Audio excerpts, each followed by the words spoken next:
বাংলাদেশে আর বাংলাদেশের বাইরে পৃথিবীর বিভিন্ন প্রান্তে যেখান থেকে চ্যানেল আই দেখছেন, আপনাদের সকলকে সাদর আমন্ত্রণ তৃতীয় মাত্রা দেখবার জন্য। আর সাম্প্রতিক নানা বিষয় নিয়ে কথা বলবার জন্য আমার আজকের অতিথি বায়ে বসা আছেন বাংলাদেশ আওয়ামী যুবলীগের ক্রীড়া বিষয়ক সম্পাদক মুশফিকুর রহমান মোহন। তারপরে রয়েছেন বাংলাদেশ যুব মহিলা লীগের সভানেত্রী সাবেক সংসদ সদস্য নাজমা আক্তার। আমার একেবারে ডানে রয়েছেন রাজনৈতিক পর্যবেক্ষক বিশ্লেষক অবসরপ্রাপ্ত মেজর জিল্লুর রহমান, এবং তারপরে রয়েছেন বাংলাদেশের সমাজতান্ত্রিক দল বাসদের আহ্বায়ক রেজাউর রশিদ খান। স্বাগত আপনাদের চারজনকে স্টুডিওতে। নাজমা আক্তার, আপনাকে দিয়ে শুরু করি। যে টানা অবরোধ চলছে এবং গতকাল শেষ হলো 36 ঘন্টার হরতাল, বিরতি দিয়ে দিয়েই হরতাল চলছে, কখনো সারা দেশে, কখনো জেলাওয়ারি, কখনো বিভাগওয়ারি, এবং তাতে মানুষের জীবন যাচ্ছে। এক কথায় বলা চলে যে বাংলাদেশ আসলে পুড়ছে। আমরা প্রতিদিনই সংবাদপত্রে, টেলিভিশনের পর্দায় যে চেহারা দেখি, এবং একটা রাজনৈতিক সমঝোতা, তার জন্য সংলাপের দাবি আহ্বান অনেকের দিক থেকেই আছে, এবং তার মধ্যে ইতিমধ্যেই দুজন প্রাক্তন রাষ্ট্রপতি, একজন তো 7 দিন সময় দিয়েছেন, 7 দিনের মধ্যে আলোচনা না হলে তিনি অনশনে যাবেন। আরেক রাষ্ট্রপতি ইতিমধ্যেই আজকে থেকেই আসলে তার অনশনে যাবার কথা। কিন্তু অনেকের কাছে মনে হচ্ছে যে গত শনিবার সন্ধ্যার পর থেকে বা রাতের পর থেকে সেই সম্ভাবনাটা একেবারেই তিরোহিত। তাহলে এই অবস্থা, যে অবস্থার মধ্যে দিয়ে বাংলাদেশ এখন যাচ্ছে, সেটি কতদিন চলবে এবং এভাবে একটি দেশ চলতে পারে কিনা? ধন্যবাদ জিলুর ভাই আপনাকে। আপনি প্রথমে বাংলাদেশের বর্তমানে যে বার্নিং ইস্যু সেটি নিয়ে আপনি আলোচনার অবতারণা করেছেন, এবং প্রথমে যে সংলাপের কথা বলছেন, যে বর্তমান যে ইস্যু চলছে, যে আন্দোলন বিরোধী দলের চলছে, সেই আন্দোলনের জন্য সংলাপ জরুরি। কিন্তু সাধারণ মানুষের কাছে যদি আমি প্রশ্ন রাখি, বা সাধারণ মানুষ কি বিশ্বাস করে কিনা যে বাংলাদেশের যে রাজনৈতিক দল বিএনপি, তারা যে বিএনপি সহ যে 20 দলীয় ঐক্যজোট যে আন্দোলন করছে, সেই আন্দোলনকে আদৌ কি তারা জনগণের কোনো ইস্যু নিয়ে আন্দোলন করছে এবং ক্ষমতায় যাওয়ার জন্য শুধুমাত্র আন্দোলন করছে, এটি মানুষ বিশ্বাস করে। এবং যদি আলোচনার কথা বলেন, তাহলে আমি বলবো বিএনপি প্রথমেই দেখেন, আমাদের 2013 সালের নির্বাচনের পূর্বে, 14 সালের 5 জানুয়ারি যে নির্বাচন হলো, তার পূর্বে বেগম জিয়াকে কিন্তু আমাদের মাননীয় প্রধানমন্ত্রী জননেত্রী শেখ হাসিনা থেকে আহ্বান জানিয়েছিলেন নির্বাচনে বিষয়ে, আমাদের নির্বাচনকালীন সরকার কি হবে সেই বিষয়ে উনি কথা বলার জন্য উনি গণভবনে দাওয়াত করেছিলেন। কিন্তু আপনারা কি দেখলেন, সেই দাওয়াত কিন্তু তখনকার বিরোধী দলের নেত্রী বেগম খালেদা জিয়া শুধুমাত্র প্রত্যাখ্যানই করলেন না, হুমকি দিয়ে বললেন যে আলোচনায় সে তার হরতাল অবরোধ প্রত্যাহার করবে না এবং শেখ হাসিনাকে ক্ষমতা ছাড়তে বাধ্য করবে, তাকে পালাবারও পথ দিবে না। সেটা গেল। তারপরে চ্যালেঞ্জ আসলো, বাংলাদেশে যে একটি সাংবিধানিক বিধিবদ্ধ একটা নিয়ম শৃঙ্খলা থেকেই কিন্তু এক নির্বাচন প্রয়োজন ছিল। এখন কেউ যদি নির্বাচনে না আসে, তাহলে তো বাংলাদেশের সংবিধান বসে থাকবে না। আর অন্যান্য রাজনৈতিক দলও আছে, তারা যদি নির্বাচন করে, অন্য রাজনৈতিক দল তো সেটা বাধাও দিতে পারে না। তারপরেও কিন্তু তারা বাধা দিয়েছে এবং সাংবিধানিক ধারাবাহিকতা রক্ষার জন্য নির্বাচন হয়েছে। সেই নির্বাচন আমরা কখনোই আওয়ামী লীগের তরফ থেকে বলিনি যে এর চেয়ে ভালো নির্বাচন আর হয় না। আমরা কিন্তু বলেছি যে হ্যাঁ, এখানে অনেক যেটা হওয়ার কথা ছিল না সেটা হয়েছে, যত ভোট পড়ার কথা ছিল না তার চেয়ে কম ভোট পড়েছে, কিন্তু তারপরেও 40 থেকে 42% ভোট পড়েছে। কিন্তু যারা নির্বাচনে না এসে নির্বাচন প্রতিহতের ডাক দিল, যারা বারবার ভুল করছে, আপনি নির্বাচনে না এসে ভুল করেছে, আলোচনায় নির্বাচনের পূর্বে আলোচনায় না এসে একবার ভুল করেছে, আবার দেখেন সেই দিন আমি বিনয়ের সাথে বলতে চাই, বিএনপি নেত্রী বেগম খালেদা জিয়ার ছোট ছেলে যখন মারা গেলেন, বাংলাদেশের মাননীয় প্রধানমন্ত্রী তার প্রতি সমবেদনা জানাতে একজন মায়ের অন্তর থেকে উনি কিন্তু সেখানে ছুটে গিয়েছেন। আমরা যেটা আমাদের সংস্কৃতি অনুযায়ী আমরা দেখি যে আমাদের যে কেউ মারা গেলে কবে লাশ, কেউ যদি দূরেও থাকে, লাশটা কবে আসবে সেই জন্য কিন্তু কেউ বসে থাকে না, আগে সেই মরা বাড়িতে ছুটে যায়। এবং সেই প্রধানমন্ত্রী আমি বলবো অনেকটাই তার যে সিকিউরিটি ভেঙে উনি কিন্তু বেগম খালেদা জিয়ার গেটে গিয়েছেন। ওখানে যে একটা অবস্থা ছিল, সেই অবস্থা কিন্তু উনি তার মধ্যে অত ভিড়ের মধ্যে নেমে উনি গেট পর্যন্ত গিয়েছেন। কিন্তু তাদের যদি আলোচনার বিন্দুমাত্র ইচ্ছা থাকতো, তাহলে কিন্তু তারা তাকে অভ্যর্থনা জানাতে পারতেন, তাকে ভিতরের অফিসে নিয়ে বসিয়ে তার যে শোক বইয়ে স্বাক্ষর করার কথা ছিল সেটা করাতে পারতেন। কিন্তু আমরা কি দেখলাম, একজন প্রধানমন্ত্রীকে এইভাবে তারা ফিরিয়ে দিলেন, বাড়িতে ঢুকতে দিলেন না। এখন জনগণই প্রশ্ন করছে, আদৌ কি আসলে তারা সংলাপও কি চায়? তারা সংলাপও চায় না। কালকে এক টিভিতে দেখলাম বিএনপির একজন নেতা বললেন যে বিএনপির নেত্রী সামবডি দ্বারা পরিবেষ্টিত এবং সামবডির কথা সে শুনছেন। বাট আমরা যদি বলি সেই সামবডিটা কারা? তারা কি বিএনপির নেতৃবৃন্দ নাকি অন্য কোনো শক্তি, যে শক্তি বেগম জিয়াকে ঘিরে রেখেছে? তারা তাকে নির্বাচনে আসতে দিল না, তারা তাকে বেগম জিয়াকে হুকুম দিচ্ছে, হুকুম দেওয়াচ্ছে, তার মাধ্যমে আন্দোলনের ঘোষণা দিয়ে ওই যে একজন সিনিয়র নেতাকে উদ্ধৃত করে, সিনিয়র নেতাই তো সম্ভবত আপনি যাকে মিন করছেন, মানে যিনি বলেছেন সামবডি দ্বারা পরিবেষ্টিত, তাকে উদ্ধৃত করে যাদের কথা আপনি বলছেন, বিএনপির অভ্যন্তরে অনেকের বক্তব্য হচ্ছে যে ওই লোকগুলো আসলে সরকারেরই হয়ে কাজ করছে। ওই সামবডি যাদেরকে আপনি বলছেন তারা আসলে সরকারের হয়েই কাজ করছে। খুবই ভালো প্রশ্ন। তাহলে কি বিএনপি মানে এতই তাদের রাজনৈতিক দণ্ডদশায় ভুগছে যে তারা বিএনপি নির্বাচনে আসলেন না, ওটাও সরকারের পাতানো ফাঁদে তারা পা দিলেন, আবার আমাদের নেত্রী তার গেটে গেল, ওটা ঢুকতে দিলেন না, সেটাও সরকারের পাতানো ফাঁদ। তার মানে তারা কি কোনো রাজনৈতিক দল না? তারা কি দেউলিয়তের ভিতরে চলে গেছেন? তাদের কি কোনো মানে নিজস্ব পার্টির কোনো ডিসিপ্লিন নাই, কোনো কিছুই নাই? তারা কি এটা বুঝতে পারছে না? মানে আওয়ামী লীগের পাতানো ফাঁদে কেন তারা বারবার পা দিচ্ছে? তার মানে একটি ব্যর্থ রাজনৈতিক দল। আর সেই ব্যর্থ রাজনৈতিক দল যখন বাংলাদেশে এই ধরনের হত্যাকাণ্ড জ্বালাও পোড়াও করে, যখন মানুষ 30-এর উপরে মানুষ পুড়িয়ে মারে, তখন তাদের সাথে আদৌ কি কোনো আলোচনা করা যায়? অন্তত এই 30, মানে আপনি তাহলে এই দলটিকে কি হিসেবে চিহ্নিত করছেন? এখন মানুষ, এতদিন তারা বিএনপি একটি রাজনৈতিক দল ছিল, মানুষ বিশ্বাস করত, এখন মানুষ সেই বিশ্বাস থেকে পিছু হটতে শুরু করেছে। মানুষ মনে করছে বিএনপি এখন জঙ্গিবাদের দিকে ঝুঁকে যাচ্ছে। তারা বাংলাদেশে অস্থিতিশীল পরিস্থিতি সৃষ্টি করে তারা বাংলাদেশকে পাকিস্তান কিংবা আফগানিস্তান বানানোর চেষ্টা করছে। কিন্তু সেই তাদের যে অভিলাষ, সেটা কি চরিতার্থ করতে দেওয়া আমাদের কি উচিত হবে? এই যে জঙ্গিবাদ বা সন্ত্রাসী তৎপরতা এবং একটি রাষ্ট্রকে সেরকম জায়গায় যারা নিয়ে যেতে পারে, নিয়ে যাবার চেষ্টা করছে, বুঝে হোক না বুঝে হোক, সেরকম একটি রাজনৈতিক দলকে তো একটি জঙ্গি বা সন্ত্রাসী বা আধা জঙ্গি আধা সন্ত্রাসী এরকম একটি রাজনৈতিক দল হিসেবে চিহ্নিত করতে হবে। তো সেরকম একটি রাজনৈতিক দলের কার্যালয়ে কেন বাংলাদেশের প্রধানমন্ত্রী যাবেন না? এখন তারা শুরু করেছে তাদের অ্যাক্টিভিটিস দিয়ে, এটা নতুন নয় না। অ্যাক্টিভিটিস যেমন ছাত্র শিবির কিংবা জামাতের যে ছাত্র সংগঠন, সেটা কি কিন্তু ইন্টারন্যাশনাল বিভিন্ন অর্গানাইজেশনগুলি কিন্তু তাদেরকে টেরোরিস্ট পার্টি হিসেবে চিহ্নিত করেছে। হ্যাঁ, সেই তারা টেরোরিস্ট পার্টি, যে কারণে বাংলাদেশে কিন্তু আমরা মানে বেশিরভাগ রাজনৈতিক দলগুলি কিন্তু তাদেরকে অ্যাভয়েড করে, এবং সবাই বলে যে তারা জামাত। আমি নাজমা আক্তার, আমি যেটি বলছি আপনার ওই কথা আমি বুঝতে পেরেছি, কিন্তু আমি যেটি বলতে চাইছি সেটি হচ্ছে যে আপনারা বিএনপিকে যেরকম একটি রাজনৈতিক দল বা বিএনপির কর্মকাণ্ডকে যেভাবে চিহ্নিত বা চিত্রিত করছেন, এবং বেগম জিয়ার দুই পুত্রকে যেভাবে আপনারা চিত্রিত করেছেন গত কয়েক বছর ধরে, তাতে করে ওই রকম কারো বাড়িতে, ওই রকম কারো কার্যালয়ে, ওই রকম কারো যে কোনো পরিস্থিতি হোক না কেন যাওয়া বাংলাদেশের প্রধানমন্ত্রীর জন্য ঠিক কিনা? না, বাংলাদেশের প্রধানমন্ত্রী তো ঠিক কাজটি করেছেন। তার সে আমি বলছি তার মধ্যে দিয়ে তাহলে তাদের একটা ইতিবাচক স্বীকৃতি দেওয়া হয় না? না, এইটা একটি মরা বাড়িতে আপনার যতই শত্রু হোক, একটা মানুষ যতই শত্রু হোক, একজন বাড়ির কেউ কোনো সদস্য মৃত্যুবরণ করলে তাকে সহানুভূতি জানানো, এটি হচ্ছে আমাদের পবিত্র দায়িত্ব। এবং এটা আমরা যেহেতু মুসলমান, এবং মুসলমান শুধু না, আমি বলবো সব ধর্মের লোক এটা করে থাকে, এবং তারা যে টেরোরিজমের কাজগুলি করছে এটি তো বাংলাদেশের মানুষের কাছে এখন পরিষ্কার। সকল ক্ষেত্রে কি আমরা করি? তারপরেও আমরা মনে করি, আমার নেত্রী যখন গিয়েছিলেন তখন বাংলাদেশের মানুষ কিছুটা হলো আশান্বিত হয়েছিলেন যে এখানে গেলে দুই নেত্রীর মধ্যে যদি সামান্য দেখাও হয়, কথা হয়, তারপরে তাদের মধ্যে হয়তো কিছুটা বৈরিতা কমে আসতে পারে। আমার নেত্রী সেই সেন্স থেকে, শুধু সেই সেন্স না, এক হচ্ছে মানবিকতার সেন্স, মায়ের সেন্স, প্লাস বাংলাদেশের একজন দায়িত্বশীল প্রধানমন্ত্রী হিসেবে উনি কিন্তু সেই দিন। আসবো আবার আপনার কাছে, শুনবো আপনার কথা। মিস্টার রেজাউর রশিদ খান, পুরো পরিস্থিতিটাকে আপনি আপনার দল কিভাবে দেখছেন? ধন্যবাদ চ্যানেল আই পরিবারের পক্ষ থেকে আজকে আলোচনা ডাকার জন্য, এবং চ্যানেল আই এর দর্শক শ্রোতাদের প্রতি আমাদের দলের পক্ষ থেকে রক্তিম শুভেচ্ছা জানাচ্ছি।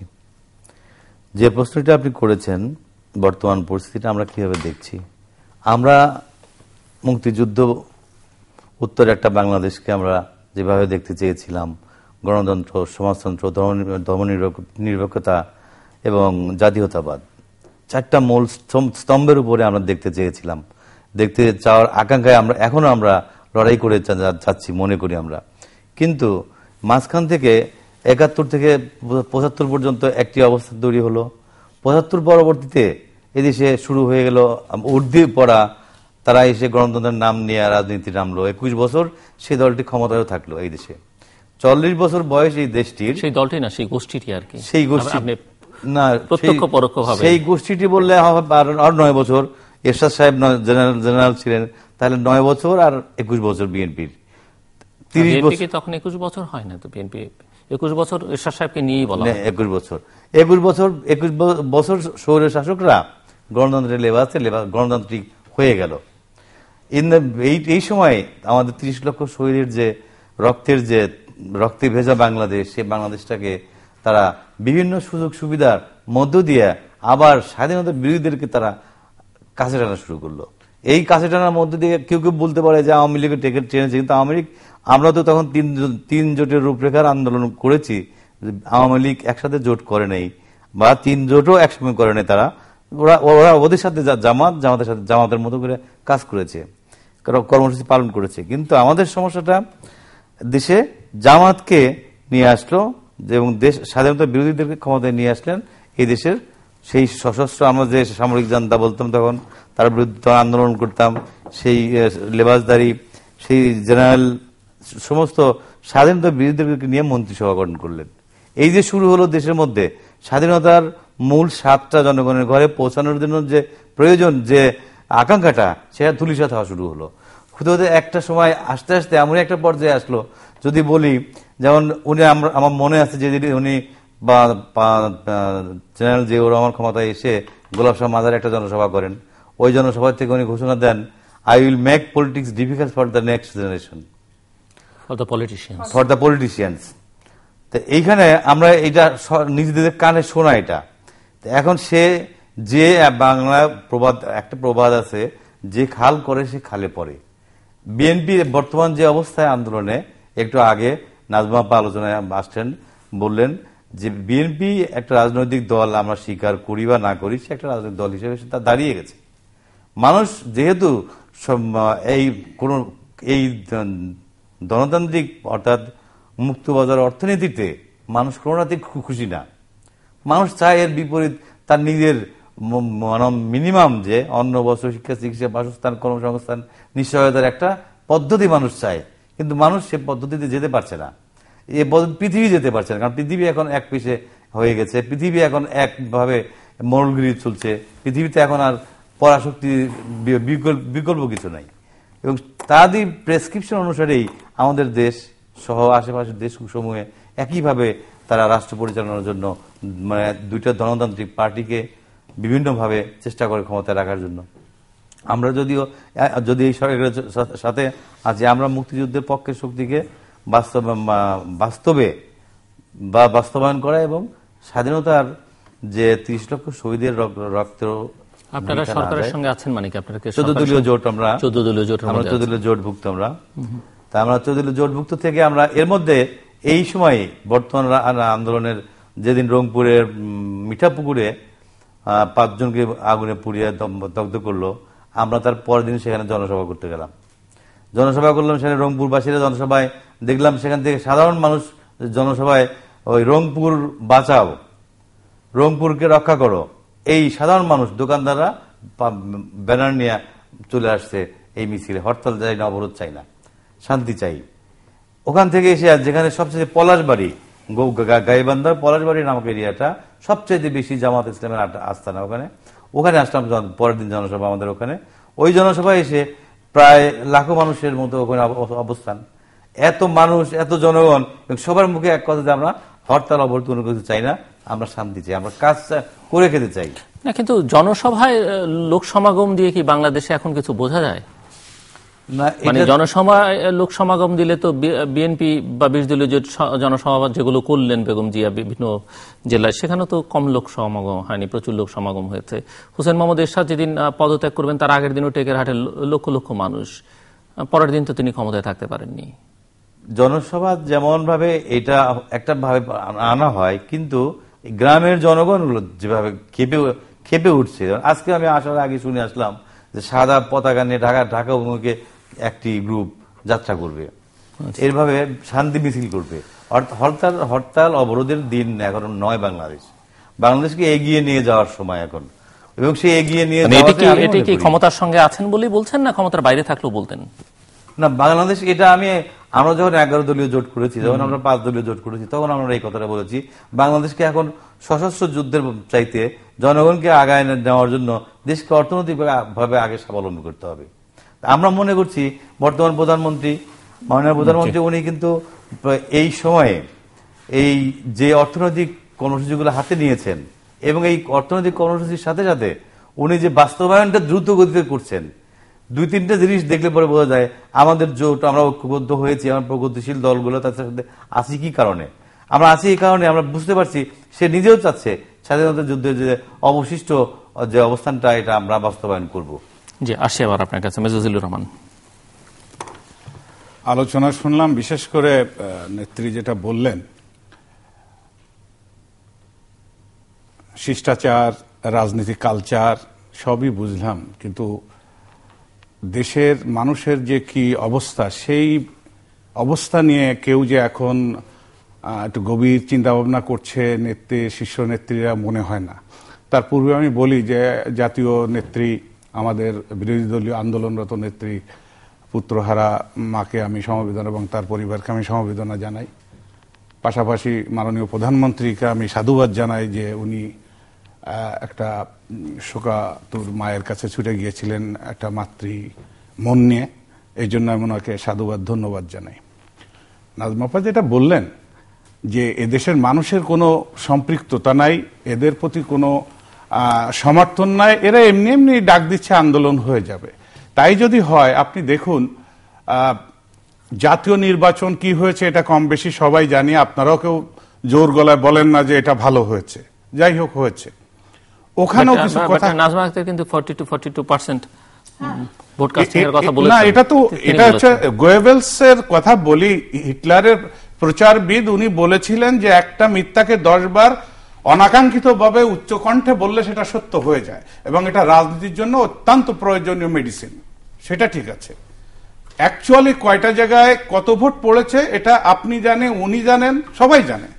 এখন রাজনৈতিক কারণে আমরা অনেক জায়গায় প্রচার করি, অনেক কিছু বলি, রাজনীতিবিদরা what they preach and what they practise, এটা মাঝখানের ফারাকটা মানুষ জানে। আমি যে কথাটা আসতে চাই সেটা হলো যে নির্বাচনের পরে দেখেন তাদের যদি সমর্থন না থাকে, তাহলে ওই যে স্থানীয় সরকার নির্বাচনটা দেওয়া হলো নির্বাচনের পরপর, প্রথম পর্বে যতগুলো নির্বাচন হয়েছে দেখেন এই জামাত, এই বিএনপির কাছে এই ক্ষমতাসীন দলের সমস্ত ক্যান্ডিডেট গুলা ধরাশায়ী হয়েছে, সে সিটি কর্পোরেশন বলেন, উপজেলা লেভেলে বলেন।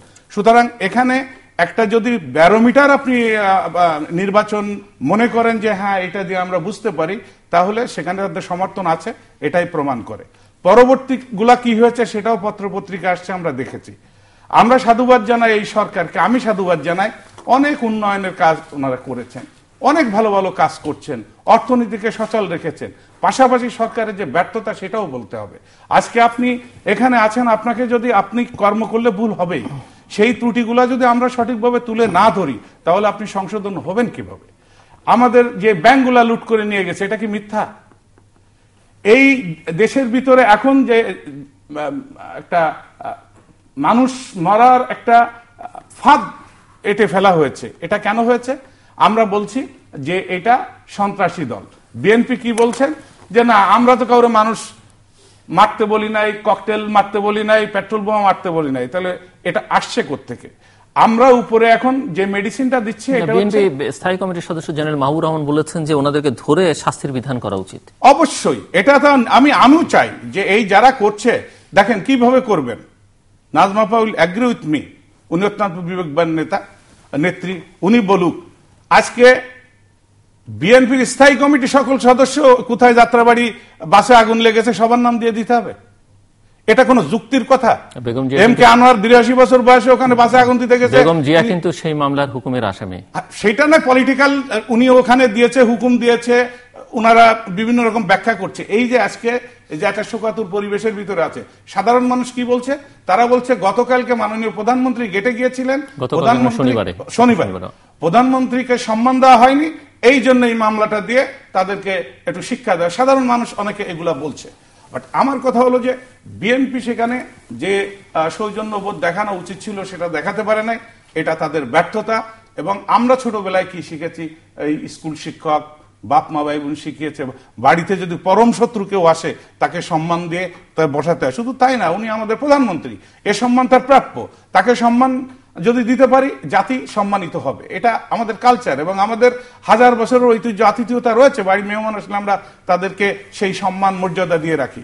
আরেকটা কথা বললেন যে ধারাবাহিকতার নির্বাচন, যদি নির্বাচনটা তখন না হতো কি হতো? তাহলে নির্বাচন যদি একটা সুষ্ঠু নির্বাচন করতে চান তাহলে অনেক অপশন থাকে। এরশাদ সাহেব যখন ক্ষমতা হস্তান্তর করেছিল তখন কোন কায়দায়, কোন চূড়াগুলি পদ দিয়ে সমস্ত নেতারা এক জায়গায় বসলেন, সংবিধানের কোথায় সংশোধন ছিল যে চিফ জাস্টিস এনে তার কাছে ক্ষমতা দিয়ে যাওয়া যায়? এটা কি ছিল আমাদের? এবং চিফ জাস্টিস শাহাবুদ্দিন সাহেব বললেন যে হ্যাঁ আমি এই দায়িত্ব নিতে পারি, কিন্তু আমাকে আবার ওই পদে ফেরত দিতে হবে। এইটা নিয়ে পরবর্তীতে দেখেন সেই সংসদে আপনাদের আইন পাশ করতে হচ্ছে, সংসদে আইন পাশ করার পরে আবার হাইকোর্ট থেকে রুলিং দিছে না, এইগুলা ঠিক না, অনেক ধরনের বিতর্ক এখানে আছে।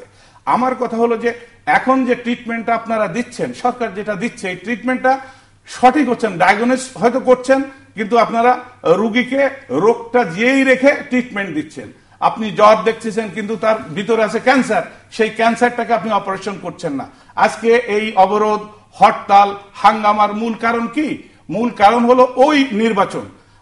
তার আগে বলছেন যে তারা চায় না, ডায়ালগ চায় না। কেন চাইবে না? কিছুদিন আগে একটা বক্তৃতা, একটা টাইমও বিএনপি কিন্তু ওই 20 দল সেখানে ফ্রেম দেয়নি, বলেছে যে এই ডায়ালগ গুলো আমরা চাই, এই শর্তগুলো আমরা চাই। আপনি দেশের প্রধানমন্ত্রী, আপনি রাষ্ট্র পরিচালনা করছেন, আপনি আমাদের দেশের মুরব্বী, আপনি সেখানে ডায়ালগে এনগেজ করতে পারতেন যে ঠিক আছে 2 দলের লিয়াজো কমিটি করো। উনি চাইতেই পারে, চাইলে কি সব আমি দিয়ে দিব? কিন্তু এত বড় একটা জোট, তাদেরকে সামান্যতম সম্মান দেওয়া উচিত আমি মনে করি। তাহলে কি হতো, প্রধানমন্ত্রী বলতেন যে ঠিক আছে তোমার দলের একটা কমিটি করে দাও, আমার দলের একটা কমিটি করি, তারা বসুক, কি আপনার যুক্তির ভিতরে আসে, কোনটা অযৌক্তিক, জাতি জানুক, এই করে তো আমরা একটু কাছাকাছি আসতে পারতাম। জি, মিস্টার জিল্লুর রহমান আসবো পরে আপনার কাছে। মিস্টার মুশফিকুর রহমান মোহন। আসলে আমরা তো প্রতিদিন, প্রথমেই ধন্যবাদ জানাচ্ছি চ্যানেল আই সকল দর্শকবৃন্দকে এবং বাংলাদেশ আওয়ামী যুবলীগের পক্ষ থেকে সকলকে সংগ্রামী শুভেচ্ছা। এখানে যে জিনিসটা আমরা প্রতিনিয়ত কিন্তু প্রতি টক শোতেই ঘুরে ফিরে কিন্তু একই জিনিসই আলোচনা করছি। যেমন জিল্লুর ভাইয়ের কাছ থেকে এইমাত্র আমরা গোয়েবলস থিওরি শুনলাম। এই গোয়েবলস থিওরির ব্যাপারটা আসলে ভালোই উনি তুলেছেন। এটা আমি তো মনে করি যে এটাতে নোবেল প্রাইজ পাওয়া উচিত আমাদের ওই বিএনপির ভারপ্রাপ্ত মহাসচিব ফখরুল ইসলাম আলমগীর সাহেবের এবং রিজভী সাহেবের। কেননা অতি সম্প্রতি আমরা দেশবাসী জানি যে ওনাকে বিজেপি পার্টির প্রধান ফোন করেছিলেন এবং আমেরিকার 6 কংগ্রেসম্যান। এগুলো আসলে কি? এটা আসলে নমুনা, একটা নমুনা ইদানিং মানুষের সামনে চলে এসছে, কিন্তু এইরকম অজস্র ঘটনা রয়ে গিয়েছে যেটা মিথ্যাচারের মাধ্যমে বিএনপি মানুষের ভিতরে কিন্তু প্রতিষ্ঠিত করতে চাচ্ছে তারাই সঠিক। আর দ্বিতীয়ত যে জিনিসটা সেটা হচ্ছে আলোচনা বা সংলাপ বা ডায়ালগ। আমরা যাই কিছু মিথ্যাচার কি একদিক থেকেই হচ্ছে না? হ্যাঁ, আমি অবশ্যই বলবো কোনো সময় কোনো দিক একদিক দিয়ে হয় না। আমিও করতে পারি, কিন্তু আমি কতটুকুন মাত্রায় করছি আর ওনারা কতটুকুন মাত্রায় করছে সেটা বিবেচনার বিষয়। আমার মনে হয় এটা জনগণের কাছে প্রমাণিত হয়ে গেছে তাদের মাত্রাটা অত্যাধিক। আর পাশাপাশি আপনার সংলাপ, যেমন আমি যে জিনিসটা বুঝি সেটা হচ্ছে আমরা এখানে যে বসেছি সবাই তো বোধহয় পাশাপাশি বসেছি, সামনাসামনি পাশাপাশি। সংলাপের জন্য উল্টি বসলে বোধহয় সংলাপ হওয়ার সুযোগ নেই। বিএনপি কোনো অবস্থাতেই কিন্তু আওয়ামী লীগের সাথে পাশে বসার মতো অবস্থায় তারা নেই বা মানসিকতা নেই, তারা বসতে চাচ্ছে না। আর যে জিনিসটা সেটা হচ্ছে সবকিছু আমি মেনেছি, কিন্তু বিচার সালিশ সবকিছুই তালগাছ আমার। তো এখন আজকে যদি সরকারের সাথে আলোচনা করতে হয়, অ্যাট প্রেজেন্ট বর্তমানের সকল পরিস্থিতিকে মেনে নিয়ে তারপরে তো আলোচনা শুরু। এখন বারবার ঘুরে ফিরে বিএনপির সকল নেতৃবৃন্দ বলছে অবৈধ সরকার। তো অবৈধ সরকার যদি অবৈধ সরকারের সাথে আলোচনা তো হতে পারে না। সো পুরনো জিনিসকে ভুলে যে নতুন করে আলোচনায় বসে, কিন্তু বিএনপি তো বলেনি যে সরকার অবৈধ বলেছে, কিন্তু অবৈধ সরকারের সঙ্গে আলোচনা করবে না সেটি কি কখনো বলেছে? বহুবার বলেছে। আমরা আলোচনা করবে না সেটি কি বলেছে? সেটি বোধহয় বলেনি। আমি অন্তত পরবর্তীতে আপনাকে বিভিন্ন ফুটেজ দেখাতে পারবো আর কি, আপনার কালেকশনে আছে। কিন্তু গত 1 বছরে সোফার আমার মনে হয় না কোথাও বলেছে যে আমরা ভাষণটা দিচ্ছে ওখানে তো ডায়ালগই ছিল, ডায়লগ তারা বলছেন, কিন্তু তারা এখন সরকারি দল ডায়ালগ আগ্রহী না। এখন যে ব্যাপারটা সেটা হচ্ছে কি, ডায়লগ কি, প্রথম যে জিনিসটা সেটা হচ্ছে 5ই জানুয়ারির নির্বাচন আমি মানি না। ডায়লগে বসতে হলে 5ই জানুয়ারির নির্বাচনকে আগে আপনার মানতে হবে। am I right or wrong?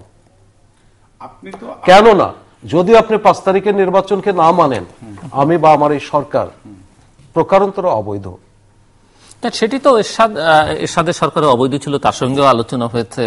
যে জিনিসটা আমি বারবার বোঝাতে চাচ্ছি যে আপনি আমাকে অবৈধও বলবেন আবার আমার সাথে আলোচনাও বসতে চাচ্ছেন, এটা তো হতে পারে না। যে কোনো একটা লাইনে আপনি আসেন যে না আওয়ামী লীগ অবৈধ, শেষ পর্যন্ত আমরা এর বিরুদ্ধে আন্দোলন চালিয়ে যাব, সমস্যা নাই। না, এইটা কিন্তু যখন আপনি আলোচনার ব্যাপারে চিন্তা করবেন, প্রথমতই করতে হবে যে হ্যাঁ 5ই জানুয়ারির নির্বাচন কম বেশি যাই কিছু ছিল, তারপর এটাকে কিভাবে এগিয়ে নেওয়া যায়, নাম্বার 1। নাম্বার 2, শিষ্টাচার। এখন এগুলা তো নিয়ে আমরা কি বলবো, যেমন আমার কাছে একটা জিনিস খুবই আশ্চর্য লাগে। কিন্তু মিস্টার মুশফিকুর রহমান মোহন, আমরা যদি আমাদের স্বাধীনতার ইতিহাসের দিকে তাকাই, এবং বঙ্গবন্ধু শেখ মুজিবুর রহমান তিনি তো 7ই মার্চে, আপনারাও সবসময় বলেন যে ঘোষণা দিয়েছেন, 7ই মার্চের বক্তৃতার পরে বা ওনার পুরো কর্মকাণ্ডকে যদি আমরা দেখি, পুরো দেশটিকে তিনি মুক্তিযুদ্ধের জন্য তৈরি করেছেন। সেটি তৈরি করেও কিন্তু উনি 25শে মার্চ পর্যন্ত আলোচনা করেছেন, 14 দিন ডায়লগে বসছেন। এই এখানে হ্যাঁ, এটাতে তো কোনো সমস্যা নাই, কারণ আলোচনা তো আমরা বসতে চাই, বা পৃথিবীর যত জটিল সমস্যা আলোচনার কোনো বিকল্প নাই। কিন্তু প্রশ্নটা কোথায়? প্রশ্নটা হচ্ছে যে সবকিছুই মানে আপনি বলছেন যে আপনাকে ভালো বলে আলোচনা আসতে হবে। ভালো মন্দ ঠিক না, 5ই জানুয়ারির নির্বাচনটাকে রাজনৈতিক নেতাদের কথা না। আপনি জিত করবেন, গো ধরবেন, আমাকে এটা বললে কেন? এটা তো ছোট মন নিয়ে বড় কাজ হয় না, বঙ্গবন্ধুরই কথা। আমি সেই ছোট মন নিয়ে বড় কাজ হয় না, ঠিক আছে। আমি বলছি যে নাজমাকে আমি প্রধানমন্ত্রী মানি না, কিন্তু বলতেছি নাজমা আমার এই প্রবলেম সলভ করে দাও। দ্যাট মিনস আমি কর্মকাণ্ড দিয়ে যে কোনো ভাবে আমার তো একটা অবস্থান আছে অবশ্যই। তাহলে উনি আমার নেত্রী, উনারা যদি আমি না মানি, আমি কেন বলছি যে ডায়লগ করবো? আমি সেটি হচ্ছে আপনারা তো ডায়লগ করবেন। একটা তো মোহন ভাই বললো যে তারা ডায়লগ করার যে পরিবেশ পরিস্থিতি সৃষ্টি করছে না, প্লাস তারা আমাদের সরকারকেই অবৈধ বলছে। কিন্তু আপনি দেখেন, যে দলটি বাংলাদেশ আওয়ামী লীগের মতো একটি দলকে মানে সমূলে ধ্বংস করতে চায় 21শে আগস্ট ঘটিয়ে, শেখ হাসিনাকে হত্যা করতে চায়, তার টোটাল কেন্দ্রীয় নেতৃত্ব সহ যে দলটি এখনো প্রতিটি সভা সমাবেশে বলে শেখ হাসিনা যদি নির্বাচন না দেয় তাহলে তাকে আরেকটি 15ই আগস্ট ঘটানো হবে, যে দলটি, যে দলের প্রধান নেত্রী 15ই আগস্টের জন্মদিন না হওয়া সত্ত্বেও জাতির জনকের মৃত্যু দিনে, তা হত্যাকাণ্ডের দিনে যিনি মিথ্যা কেক কেটে জন্মদিন পালন করেন, কিংবা যে দলের নেতা তারেক রহমান পলাতক আসামি হিসেবে বিদেশে অবস্থান করেও উনি বাংলাদেশের সংবিধানকে বলেন গণবিরোধী, জাতির জনক বঙ্গবন্ধুকে বলেন রাজাকার, এবং তার পিতা জিয়াউর রহমানকে বলেন তিনি নাকি প্রথম রাষ্ট্রপতি। এইভাবে ইতিহাস বিকৃত করে, এইভাবে আমাদের দলকে নিঃস্ব করে দিয়ে, হত্যা করে দিয়ে তারা বাংলাদেশে কার সাথে আলোচনা করতে চায়? অ্যাকচুয়ালি আপনাদের এটাও বুঝতে হবে, আপনাদের সব সময় প্যারালাল করে এটা আমি বলেছি এটা নিন্দনীয়। 15ই শুধু নিন্দা জানাবেন, তারা এত খারাপ কাজ করে নেত্রীর উপরে যে আঘাত করা হয়েছে সবকিছু নিন্দনীয়। বলি তারপরে 15ই আগস্টে 65 কেজির কেক কেটে ধুমধাম করে জন্মদিন উৎসব করা। আমি এখানে আমি শেষ করি, এই ইয়েতে আমি ভুলে যাব। এই জায়গায় আমি বলেছি, আমি একটা কলমও লিখেছিলাম যে 16 কোটি 18 কোটি মানুষ, তার 15 কোটি লোক জানে না তার জন্মদিন কবে। তাদের নেত্রীর এই বার্থডে এসে জন্মদিন করার দরকারটা কি? এটা শোভনীয় না, আমি এটা কলমও লিখেছিলাম, আমরা নিন্দা করি এগুলা, কিন্তু যেটা রাইট সেটা দেন আপনি। আমি বলি এটা এত নিন্দনীয় কাজ করবে, এটা তো আমরা নিন্দা এত করেছি, নিন্দনীয় এখনো কাজ করি। করবে, হত্যাকাণ্ড করতে চাইবে, ইতিহাস বিকৃত করবে, সরকারকে অবৈধ বলবে, তাহলে আপনি আলোচনাটা কিভাবে করবেন, কার সাথে? আপনার তো পরিবেশ সৃষ্টি করতে হলে আগে আপনাদেরকে নিজেদেরকে সফট হতে হবে। তাহলে আপনারা বলেন পরিবেশ কিসে সৃষ্টি না, হবে? পরিবেশ বলেন সৃষ্টি করতে হবে যে কি? আমাকে এইভাবে সাজায় দাও, আপনি তাহলে আমি কথা বঙ্গবন্ধুকে বলবো। রাজাকার বলবেন, আর বাংলা বঙ্গবন্ধুর মানে যে আদর্শের কর্মী যারা, তারা আপনাদেরকে কিছুই বলবে না, এটা তো ভাবা কোনো দাদা, আপনাকে কারণ বলি, নেই। দেখেন, আপনি বঙ্গবন্ধুকে রাজাকার বললে এটা পাগলে বিশ্বাস করবে? না, করবে না।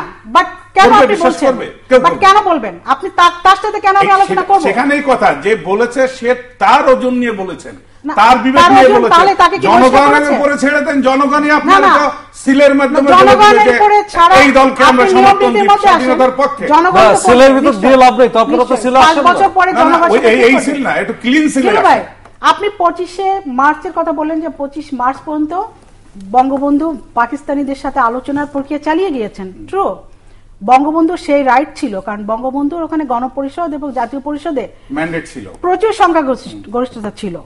আপনার মানে 90-র উপরে, যেমন জাতীয় পরিষদের তো 300-র মধ্যে 288 ছিল, রাইট, আর 298, হ্যাঁ 288 ছিল। আর আপনার প্রাদেশিক পরিষদে 179 তো 176 ছিল। তাদের সেই রাইট ছিল। বঙ্গবন্ধু প্রথম রাষ্ট্রপতি হিসেবে তাকে ডিক্লেয়ার করেই কিন্তু আপনার মুজিবনগর সরকার গঠিত হয়েছিল। বঙ্গবন্ধু রাষ্ট্রপতি ছিলেন, উপরাষ্ট্রপতি কে ছিলেন আপনি সব ইতিহাস জানেন, প্রধানমন্ত্রী কে ছিলেন। আপনার এই বিতর্কে আপনারা যাবেন বারবার বারবার, আমাদের জাতির জন্য। কিন্তু তাহলে সমাধানটা কি? আপনারা পরিষ্কার করে বলেন যে ঠিক আছে, এরা খারাপ, এদের সঙ্গে আমরা আলোচনা করব না, ওকে। দেন আমি নাগরিক হিসেবে তো আমি দেশের প্রথমত শান্তি দেখতে চাই, আমি আমার বাচ্চার স্কুল খোলা দেখতে চাই, শিক্ষা কার্যক্রম অব্যাহত থাকুক, আমার অর্থনীতি ঠিক মতো চলুক, সেটি আমি চাই। আমি নিরাপদে ঘর থেকে বেরোতে চাই, ঘরে নিরাপদে ফিরতে চাই। সেই নিশ্চয়তা আপনি রাষ্ট্র পরিচালনা করলে প্রথমত আপনাকে দিতে হবে। দ্বিতীয়ত হচ্ছে দেশে গণতন্ত্র, আমার ভোটাধিকার, ভোট দিয়ে হয়তো আমার ভাগ্যের কোনো পরিবর্তন হবে না, কিন্তু আমি এটি এক্সারসাইজ করতে চাই, সেটিও আপনাকে নিশ্চিত করতে হবে। এটা ঠিক জিলু ভাই, আপনি যেটা বলেছেন যে গণতন্ত্র, যেটা রাষ্ট্র পরিচালনার যে মূলনীতিগুলি, 4টি মূলনীতি, তার মধ্যে গণতন্ত্র হচ্ছে অন্যতম শর্ত। এবং গণতন্ত্র কি শুধু মানে একই রূপে গণতন্ত্র? গণতন্ত্র কোথাও প্রেসিডেন্সিয়াল ফর্ম অফ গণতন্ত্র, সেটা কোনো আপত্তি নেই, প্রেসিডেন্সিয়াল ফর্ম অফ গভর্নমেন্টও গণতান্ত্রিক হতে পারে। দেখেন, ব্যবস্থার মধ্যে ভিন্ন, গণতন্ত্রকে এক এক দেশে এক এক রকম বিকশিত হয়েছে। আপনার অবস্থা অনুযায়ী তো মানুষ ব্যবস্থা নেয়। আপনার গণতন্ত্র বলবেন, আর গণতান্ত্রিক উপায়ে আপনি মানুষ পেট্রোল বোমা পুড়িয়ে মারবেন মানুষকে, 30-32 জন মানুষকে পেট্রোল বোমা পুড়িয়ে, এটা তো গণতন্ত্র না। আপনার প্রেসিডেন্সিয়াল ফর্ম অফ গভর্নমেন্টের তো বিভিন্ন ভাগ আছে, স্টাইল আছে বিভিন্ন, তাদের কার্যকলাপেরও ভিন্নতা আছে। এখন বাংলাদেশের গণতন্ত্র এই অবস্থা থেকে আমাদের পরিত্রাণ কিভাবে দিবেন সেটা বলেন। এই বলে আমরা ডায়ালগে বসে এটা সমাধান করব। আপনার ডায়ালগ ছাড়া সমাধান যদি হয়, সমাধানের কোনো বিকল্প নাই, আলোচনা ছাড়া কোনো বিকল্প নাই। এখন কি করলে আপনারা এই সমস্যা থেকে সমাধান করে দিবেন সেটা বলেন। 25শে মার্চ পর্যন্ত বঙ্গবন্ধু আলোচনা করেছিলেন তাদের সরকারের সাথে, যখন তারা আমাদের দেশকে আক্রমণ করেছিল, তখন সেই আক্রমণকারীদের সাথে কিন্তু কোনো আলোচনা হয়নি। এটি আপনারা ভালো করেই জানেন। যারা আক্রমণ করবে, যারা বন্দুকের নল দিয়ে আমাকে বলবে তুমি আলোচনা বসবা কিনা, নাহলে তোমাকে মেরে ফেলবো, তাদেরকে আগে দমন করতে হবে, উৎখাত করতে হবে, তারপরে আলোচনার পরিবেশ সৃষ্টি করতে হবে। ইউ বলেছিল, ইউরোপিয়ান ইউনিয়ন তাদের পার্লামেন্টে বলেছে যে পরামর্শ দিয়েছিল বেগম জিয়াকে, যারা সন্ত্রাসবাদী দল তাদেরকে পরিত্যাগ করেন, এবং তারা মানে জামাত এবং হেফাজতের মতো দলকে তারা পরিত্যাগ করার কথা বলেছিল। তারপরে বলেছিল তারপরে আপনারা আলোচনায় আসেন। মানবে না, শুনবে না, তাদের সাথে শুধু আলোচনা করতে হবে, শুধু তাদের ক্ষমতায় যাওয়ার জন্য। তাহলে কি আপনারা ক্ষমতা থাকার জন্য বলবেন যে তোমাদের কথা শুনবো না? কোন সময় তারা নির্বাচনে যখন গিয়েছে, যতবার তারা নির্বাচনে গিয়েছে, যতবার তারা হেরেছে, কোনদিন কি বলেছে যে এই নির্বাচন সুষ্ঠু হয়েছে? যেদিন তারা হেরেছে তার পরের দিনকে বলেছে আমি আপনাদের আবার আন্দোলন করব। সংকটটি কি রাজনৈতিক কিনা? আমি সংকটটি কি রাজনৈতিক কিনা আপনারা কি মনে করেন? সংকটটি রাজনৈতিক, আমি একেবারে একমত। রাজনৈতিক হলে রাজনৈতিকভাবে সমস্যা সমাধান করতে হবে। প্রশ্ন হচ্ছে যে যেহেতু আপনারা তিনজনই ক্ষমতাসীন দল এবং জোটের সঙ্গে যুক্ত। আপনাদের কাছে প্রশ্ন হচ্ছে যে রাজনৈতিক সমস্যার তো রাজনৈতিক সমাধান করতে হবে, রাজনৈতিক এবং দলের সাথে আপনি যেহেতু রাষ্ট্র পরিচালনা করছেন দায়িত্বটা আপনার উপরে বেশি বর্তাবে। অবশ্যই। কিভাবে করবেন? প্রথমত আপনি আমার স্থিতিশীলতা নিশ্চিত করার দায়িত্ব আপনার। এখন কিভাবে দমন পীড়ন দিয়ে হয় কিনা এটি একটি প্রশ্ন, আপনারা তিনজনই অ্যান্সার করবেন, মেজর জিল্লুরও কন্ট্রিবিউট করবেন। দ্বিতীয়ত হচ্ছে যে আপনি যদি অপোজিশনের যেটি বক্তব্য হচ্ছে যে আপনি তাকে পলিটিক্যাল কোনো স্পেস দিচ্ছেন না, তার স্বাভাবিক সমাবেশ করতে দিচ্ছেন না, তাকে মানববন্ধন করতে দিচ্ছেন না, কখনো দিচ্ছেন কখনো দিচ্ছেন আপনার সুবিধা মতো, সো দ্যাট তাকে যখন আপনি একটা কেউ স্বাভাবিক ক্রিয়াকর্ম করবার স্পেস পাবে না তখন তো সে অন্য পথে যাবে। তো সেটি আপনি আপনি যে সভা সমাবেশের কথা বলছেন, আরেকটি হচ্ছে যে আপনারা যে দমন পীড়নের কথা বলছেন, এখন দেখেন আপনি আইন শৃঙ্খলা রক্ষাকারী বাহিনী প্রধানদের বক্তব্য, আজকেও দুই বাহিনীর দুই প্রধান একজন বললেন যে দেশে কোনো বিচার বহির্ভূত হত্যাকাণ্ড হচ্ছে না, গোটা পৃথিবী দেখছে হচ্ছে, আজকে থেকে হয়নি, বিএনপি আমলেও হয়েছে এটি এক। দ্বিতীয়ত হচ্ছে বলছে যে আমাদের উপর আক্রমণ হলে আমরা গুলি চালাবো। গুলি চালাবার কথা তো আইন শৃঙ্খলা রক্ষাকারী বাহিনীর প্রধানরা প্রতিনিয়ত এটি প্রতিদিন বলতে পারেন না কোনো গণতান্ত্রিক প্রতিদিন বলেনি। এখন যে সিচুয়েশন, এই সিচুয়েশনে তারা জনগণকে রক্ষার জন্য, তারা তো জনগণের বাহিনী, তারা রাষ্ট্রের বাহিনী, তারা কোনো দলের বাহিনী না। রাষ্ট্র যেখানে পড়ছে, রাষ্ট্রের মানুষ যেখানে পড়ছে, সেখানে আইন শৃঙ্খলা রক্ষাকারী বাহিনী যদি এই ধরনের স্পষ্ট কথা না বলে তাহলে সন্ত্রাসীদের আপনি কিভাবে দমন করবেন? তারা তো স্পষ্ট বলেছে যে আমার দিকে কেউ যদি পেট্রোল বোমা নিয়ে এগিয়ে আসে, আমি যদি দেখি যে আমাকে 6 জন মেরে ফেলছে, তখন আমি তাকে আমি গুলি করতে বাধ্য হব, তাকে, তার জীবনকে হত্যা করে তো আমার জীবন এবং আমার সাথে যারা আছে তাদেরকে বাঁচাবো। এটা তো কোনো অনৈতিক বক্তব্য না, এটা তো সংবিধান অনুযায়ী তারা সংবিধানের ভিতরে থেকেই, তাদের নিজস্ব যে নিয়ম কানুন তার ভিতরে থেকেই, তাদের আইন কানুনের ভিতরে থেকেই তারা বক্তব্যগুলি দিয়েছে। আপনারা, আমাদের উচিত এখন তাদেরকে সহযোগিতা করা। কারা মৃত্যুবরণ করেছে? আমি চাই না বাংলাদেশে একটি মানুষ কোনো বিচার বহির্ভূত হত্যাকাণ্ড ঘটুক, কিন্তু তারপরেও আপনি বলেন যে এই যে আজকে ডাকাত, গতকাল ডাকাত হামলা করেছিল নরসিংদীতে, 7 জনকে পিটিয়ে মেরে ফেলেছে, এবং এই যে প্রতিদিন কোনোদিন হয়তো ছাত্র দলের নেতাদেরকে ধরছে, গণপিটুনি দিচ্ছে, এগুলি বলার পরে কিন্তু শুরু হয়েছে গণপিটুনি। এতদিন কিন্তু বিএনপি বলেছে কারা করছে আমরা জানি না, কিন্তু এখন প্রতিদিন শিবির ধরা হচ্ছে, হাতে নাতে জনগণ ধরছে। পুলিশ ধরলে হয়তো বলা হতো পুলিশ জোর করে বলিয়েছে, এটা কিন্তু সেটা হচ্ছে না, জনগণ ধরছে এখন। আমরা কিন্তু এটা দিবালোকের মতো এখন স্পষ্ট যে কারা এই হত্যাকাণ্ডগুলি ঘটছে। এখন আপনি কি এই সন্ত্রাসী কর্মকাণ্ড ঘটাবে আর আপনি কি নতজানু একজন সরকারের মতো বলবেন যে হ্যাঁ ঠিক আছে আপনি আসেন আমরা আলোচনা করি? এটি কি কোনো দায়িত্বশীল সরকারের জন্য এটি কি ঠিক হবে? না, আমার কাছে মনে হয় যে বিষয়টা নিয়ে আলোচনা, আজকের যে প্রেক্ষাপটটা সম্পূর্ণ রাজনৈতিকভাবে এটাকে সমাধান না করতে পারলে আমাদের জনগণ জিম্মি থাকবে। এই কারণ এখন স্বাধীনতা যুদ্ধের কথা আগেই বললাম, এই দেশ বাংলাদেশ, এই দেশের লাল সবুজের পতাকা, এই দেশের রক্তের বিনিময়ে দেশ 9 মাসের স্বাধীনতা অর্জন করেছি এবং খুব অল্প সময়ের মধ্যে আমরা পেয়েছি। এই মূল্যটা আমরা ঠিক মতো দিতে পারছি না। পাশাপাশি এই 40 বছরের মধ্যে বেশিরভাগ সময় ছিল স্বাধীনতার বিরোধীরা ক্ষমতায় থাকার কারণে আজকে যে ছেলেটির বয়স, যে মানুষটির বয়স আজকে 30, 32, 35, মানে তাহলে মিস্টার খান আপনি যদি স্বাধীনতা বিরোধী বলেন যে বেশিরভাগ সময় ছিল, স্বাধীনতা বিরোধী বলতে আমি বুঝি আওয়ামী লীগের বাইরে যারা ছিল, আপনি যদি তাদের মিন করে থাকেন, তাহলে তাদের ক্ষমতায় যারা ছিল, তো বিএনপি ছিল, জাতীয় পার্টি ছিল, তাদের বাংলাদেশে যে ভোট আছে তার মানে হচ্ছে আমি মিনিমাম ভোটটাও যদি ধরি তাদের 30%, 32% মিনিমাম ভোট। দেশে ভোটটা আরেকটা ব্যাপার, কারণ ভোটটা হলো 3টা এম এর একটা ব্যবহার আছে, মানি, মাসল এন্ড ম্যানিপুলেশন। সকলের ক্ষেত্রে প্রযোজ্য। সকলের ক্ষেত্রে প্রযোজ্য। এটা যদি বন্ধ করা যায় তাহলে কে কত ভোট পাবে তখন বোঝা যেত। আপনি আজকে যেমন 14 দল আছেন বলে হয়তো বলবেন না, 14 দলের বাইরে থাকলে হয়তো আপনি বড় দলগুলো সবাইকে অভিযুক্ত করবেন। আমার প্রশ্ন হচ্ছে যে আমি যদি মিনিমাম ভোট জাতীয় পার্টি, বিএনপি, মানে আপনি যারা ক্ষমতা ছিল আওয়ামী লীগের বাইরে, 30 ভাগ ধরি দেশের জনগণ, 30 ভাগ লোক দেশের স্বাধীনতা বিরোধী ছিল। কিন্তু আমার কাছে ওই 30 ভাগ বলবেন বা তাদেরকে মাইনাস করে, ইগনোর করে আপনি রাষ্ট্র পরিচালনা করতে পারবেন। আমি জিলুর আপনার কথাই বলছি, ওই 30 ভাগ লোক কি জানে যে বিএনপি কি? তো ওই 30 ভাগ লোক কি জানে বিএনপির ম্যানিফেস্টো কি? ওই 30 ভাগ লোক কি জানে বিএনপির জন্ম কিভাবে? আপনারটা যে জানে সেটি কি আপনি নিশ্চিত? আমাদের জানে, আমাদেরটা জানে, জনগণ জানে, আন্দোলন করেছে, মুক্তিযুদ্ধ করেছে, আমরা করেছি। আপনি যে মুক্তিযুদ্ধ করেছে বললেন স্বাধীনতা বিরোধী, অন্যদের জাতীয় পার্টিতে, বিএনপিতে মুক্তিযুদ্ধ করা লোক থাকলে পরে যে সে মুক্তিযুদ্ধ বিরোধী এখন যাইতে পারে না তা তো না, গেছে তো, অনেকেই তো গেছে। মুক্তিযুদ্ধ করার পরে অনেকে মুক্তিযুদ্ধের বিরুদ্ধে চলে গেছে এখন। কাদের সিদ্দিকী আপনি কিছু যোগ করবেন, আমি আপনার কাছে আসছি।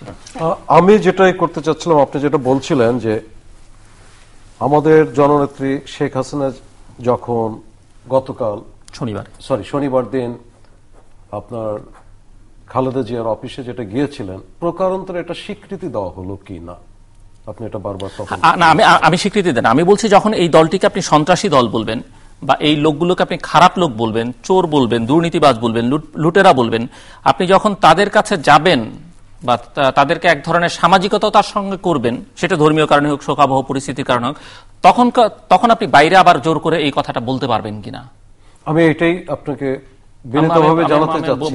বোঝাতে পেরেছি। সাপোজ আমাদের সামাজিক অবস্থায় আমি অন্তত ব্যক্তিগতভাবে বহু দেখেছি যে প্রতিবেশী হিন্দু হওয়া সত্ত্বেও মুসলমান বাড়িতে মৃত্যুর লাশ দেখতে এসছে। মৃত্যু এমন একটা জিনিস আসলে সবকিছুর ঊর্ধ্বে, এবং ওই স্বীকৃতি হোক আর স্বীকৃতি দেওয়া না হোক, সবচেয়ে বড় কথা যে অন্যতম একটা রাজনৈতিক দল বাংলাদেশে বিএনপি, এটা কোনো অস্বীকার করার উপায় নেই বর্তমানে প্রেক্ষিতে। এবং আমার জননেত্রী শেখ হাসিনা কালক্ষেপণ না করে ওই অবস্থায় কিন্তু ওনার যথেষ্ট নিরাপত্তা বিঘ্নিত হওয়ার ব্যাপার স্যাপারও থাকে, যতই এসএসএফ থাকুক, যতই যা কিছু থাকুক, কিন্তু তারপরে আমাকে একটু আপনি বলবেন, আপনি যেহেতু এসএসএফ এর প্রসঙ্গটা তুললেন, ওই ভবনটিতে প্রধানমন্ত্রী যাবার কথা এবং প্রধানমন্ত্রীর নিরাপত্তা নিয়ে সবাই শঙ্কিত। ওনার নিরাপত্তা ব্যবস্থা অত্যন্ত জোরালো, বেশ কয়েক স্তর বিশিষ্ট নিরাপত্তা, এবং এসএসএফ এর যে আইনটি আছে সেই আইনটি এমন একটি আইন আমরা অনেক সময় দেখেছি মন্ত্রীদেরকেও অ্যালাউ করে না, এবং এসএসএফ প্রধানমন্ত্রীর কথা শুনতেও কিন্তু বাধ্য নয় ওনার নিরাপত্তার ইস্যুতে। এসএসএফ এর লোকজন কি ওই ভবনটিতে ঢুকেছিল বিএনপি কার্যালয়ে? ঢুকতে তো পারেনি তারা। এসএসএফ ঢুকতে পারবে না সেই ভবনের উদ্দেশ্যে প্রধানমন্ত্রী কিভাবে যাত্রা শুরু করেন? আমি বলি এইটাই হচ্ছে প্রধানমন্ত্রী, আমাদের প্রধানমন্ত্রী, এইটি হচ্ছে বঙ্গবন্ধু কন্যা। বঙ্গবন্ধু কন্যা তার জীবনে হুমকি হতে পারে, ওখানে বিএনপির ওই ভবনে ওই অফিসে জঙ্গি জামাতও থাকতে পারে, তারপরেও কিন্তু উনি কোন জীবনের মায়া নিরাপত্তার কথা চিন্তা না করে এসএসএফরা নিশ্চয়ই তাকে বলেছিল, কিন্তু সবসময় কিন্তু আমাদের নেত্রী শোনেন না। অনেক সময় অনেক দূর থেকে কোনো একটি লোক যদি কাতরাতে থাকে, নেত্রীর সঙ্গে দেখা করবে, এসএসএফ তাকে দূরে ঠেলে দেয়, নেত্রী তাদেরকে ধমক দেয়। সাধারণ মানুষকে আসবার জন্য অনেক সময় করেন, এটি জানেন। কিন্তু বিএনপি কার্যালয়ে যাবার জন্য এসএসএফ সেই কার্যালয়ে ঢুকলো না, দরজা খুললো না, বা আগের থেকে ওখানে কোনো সিকিউরিটির ব্যবস্থা করলো না, ওটি সার্চ করলো না, সেখানে কিভাবে ওই ভবনে কে আছে সেটি নিশ্চিত না হয় কিভাবে প্রধানমন্ত্রী ওই ভবনের উদ্দেশ্যে যাত্রা শুরু করেন? উনি বঙ্গবন্ধুর কন্যা, এইজন্য তো ওনার এত সাহস, উনি উপর আল্লাহ তাআলার প্রতি ওনার এত বিশ্বাস হয়নি। আচ্ছা, মূল ব্যাপার বক্তব্য যেটা, সেটা হলো সকল কিছুর ঊর্ধ্বেই কিন্তু উনি হচ্ছেন দেশনেত্রী, উনি হচ্ছেন মা এবং বঙ্গবন্ধু কন্যা, এবং উনি কিন্তু বিশ্বাস করেন জন্ম নিয়েছেন, মৃত্যু একদিন নিশ্চিত, অপেক্ষা সেটা কবে হবে।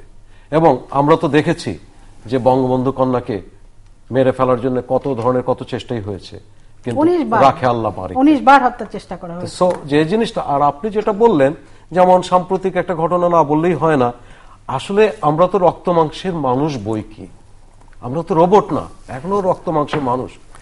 বজলু ভাই মৃত্যু আপনি খেয়াল করতে পারেন কিনা জানে না, বজলু ভাই আমার দুলা ভাই কিছুদিন আগে উনি ইন্তেকাল করলেন, এবং ওই দিন নেত্রীর কিন্তু একটা ক্যাবিনেট মিটিং ছিল বোধহয় সম্ভবত, ইনস্ট্যান্টলি সমস্ত মিটিং টিটিং বাদ দিয়ে কিন্তু সাথে সাথেই চলে গেছেন। ততক্ষণে কিন্তু আপনার ওই প্রয়োজনীয় যত ধরনের নিরাপত্তা রেখে করা দরকার, ওই অল্প সময়ের ভিতর সবকিছু করে ফেলা সম্ভব হয়ে ওঠেনি। না, সবকিছু করা সম্ভব হয় না, সেটা আমি জানি, কিন্তু আমি অন্য জায়গায় দেখেছি যে প্রধানমন্ত্রী গেছেন, এসএসএফ গিয়ে সেই বাড়ি থেকে যারা না থাকলেন তাদের বাইরে সবাইকে বের করে দিয়েছে, বাড়ির ছাদে উঠেছে, যত রকমের নিরাপত্তা প্রয়োজন সেটি রেখেছে। বিএনপির মতো এটি রাজনৈতিক দলের, যে দলটিকে আপনারা যেভাবে চিত্রিত করেন, সেই দলের কার্যালয়ে প্রধানমন্ত্রী যাচ্ছেন, এখানে ভবনের বাইরে আশেপাশে এসএসএফ এর তৎপরতা দেখা গেল, ভেতরে কেন দেখা গেল না? ভিতরে তো তারা ঢুকতেই দেয়নি প্রথমে, এসএসএফ কে ঢুকতে না দিলে সেখানে প্রধানমন্ত্রী যেতে পারেন কিনা সেটা আমার প্রশ্ন।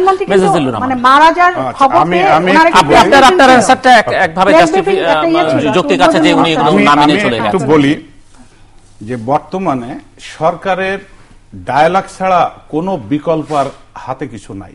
কেন নাই আমি একটা একটা করে উদাহরণ দিই। নাজমা যেটা বললেন যে 1971 সালে যখন তারা আমাদের উপরে ঝাঁপিয়ে পড়েছিল তখন আর কোনো ডায়লগ হয়নি, আমাদের যা যা ছিল আমরা বঙ্গবন্ধু প্রস্তুত করে রেখেছিল লড়াই করার জন্য। লড়াইয়ের ময়দানে দল মত ছিল না, বরং দলের চেয়ে যারা অরুণ বরুণ কৃষক সব শ্রেণীর লোক ঝাঁপিয়ে পড়েছে। Yes. বাট নাজমা, আপনার একটা কথা মনে রাখতে হবে, 1800 কিলোমিটার দূরের থেকে এসে একটা ভিন্ন জাতি আপনার এখানে এসে যুদ্ধ করেছিল তারা, আর এখন একটা পরিবারে 3টা ভাই 3টা দল করে। এই একটা জিনিস আপনার মনে রাখতে হবে। এক, খালবিল নদী নালার মধ্যেও ট্রেনিং ছিল না। রাইট। আরো একটা কথা বলি, আমার পার্সোনাল পাকিস্তানের অভিজ্ঞতা, আমি সোলজারদের ছিল না জাতিসংঘে সেই ট্রেনিং। দায়িত্ব পালন করেছি। অর ডিভাস্টেড কান্ট্রি, যে সমস্ত দেশে গৃহযুদ্ধ লেগেছিল, তার কারণ এবং সেই দেশগুলোর অবস্থা কি এ বলতে গেলে চোখে পানি আসে। এক সময় যারা অনেক ধনাঢ্য ছিল তারা আজকে ফকির হয়ে গেছে শুধু রাজনৈতিক ক্যাওয়াটিক সিচুয়েশনের জন্য। আজকে যেমন আপনি কোন রকমের ছাড় দিতে চাচ্ছেন না, মোহন সাহেব যেমন বলছে যে আগে আমার এটা মানতে হবে, উত্তম চলে অদমের সাথে নিশ্চিন্তে, মধ্যম থাকবে তফাতে। আপনি তো মধ্যম না। বিশ্বের কোন দেশটি, প্লিজ লেট মি না, আপনি আমাকে শেষ করতে বলেছেন। দিন, প্লিজ আমাকে শেষ করতে দিন। আচ্ছা, উনি তারপর আমি আপনারটা আসছি আপনার শুনবো, কাছে, আপনারটা আসছি। শুনবো। তারপরে আর একটা জিনিস দেখেন যে আমরা সারাক্ষণ বলছি যে আমাদের এইটা মেনে নিতে হবে, আমরা ডেকেছি আসে নাই। একদম ক্লিন কথা একটা বলি, দেশ পরিচালনা করছেন আপনি।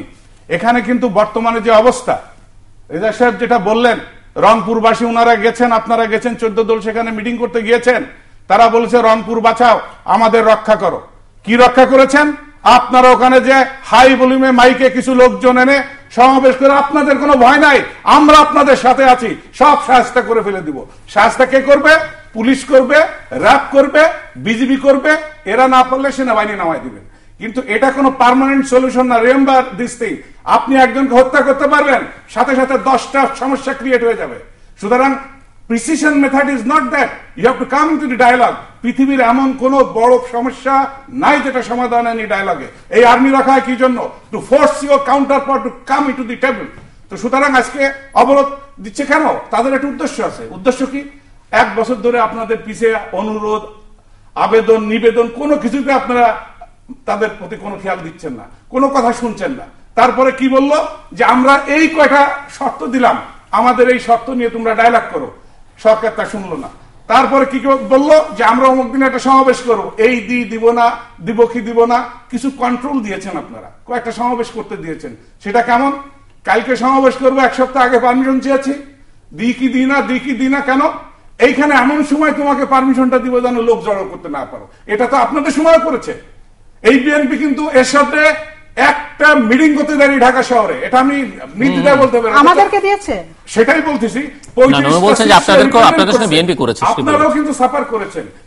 বিএনপি এখন মানে যেটা তারা করেছে, আপনারা তাদের উল্টাটা আশা করে কি করে? আমার মা একদিন বধূ হয়ে এসেছিল, আমার দাদির ওই নির্যাতন ভোগ করছে। আমার বউকে আমার মা যদি ওরকম শুরু করে তাহলে তো হয় না। আমার মা অ্যাটলিস্ট সামওয়্যার স্টার্ট, যে না আমার শাশুড়ি আমার একটা ভালো শাড়ি দিলে মুখটা অন্ধকার করে ফেলতো, আমার বৌমারা যদি আমার ছেলে একটা ভালো শাড়ি কিনে দেয় আমি একটু খুশি হই। আমরা কি চাই? আপনার কাছে সরকার কাছে অনতিবিলম্বে আপনি ফর্মুলা আসেন, এই অনাচার থেকে, এই হত্যা, এই আগুন, এই অবরোধ থেকে জাতিকে উদ্ধার করেন। একটা উদাহরণ দিন কিভাবে, সেটা তো আপনি জানেন। আপনি বলেন, আপনি দেশ আপনি যারা আপনি ডায়ালগে বসেন, কার সাথে ডায়লগ? তারা এই মানুষ মারবে, তারা মানুষ মারবে, তাহলে কি হচ্ছে দেখেন, আপনি সেই জিদের তারা মানুষ মারবেন। আপনি ওই যে 30 জন বা 32 জন মানুষ সন্তানকে হত্যা করেছে, মানব সন্তান, তাদের মার কাছে আপনি কি কৈফিয়ত দিবেন? তাদেরকে দুঃখ প্রকাশ করুক। আচ্ছা, তাহলে আরো 30 জন, আরো 300 জন গেলে সেটা কি ভালো হবে? বা পৃথিবীর কোন দেশে সন্ত্রাসীদের সাথে সেই দেশের রাষ্ট্র আলোচনায় বসছে? আপনি বলেন।